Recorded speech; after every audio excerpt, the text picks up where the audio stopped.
jebol. Nah lagi kita datang ke kantor Mahkamah Syariah atau Pengadilan.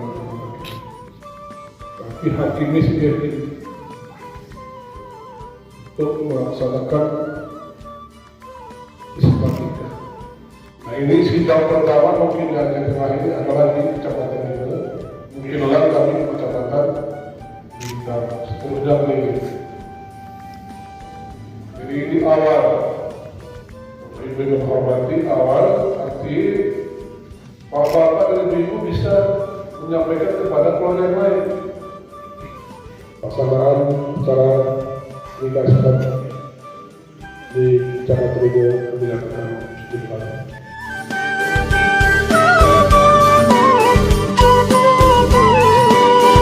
Bantuan langsung tunai, mungkin hari dana desa, mungkin bulan.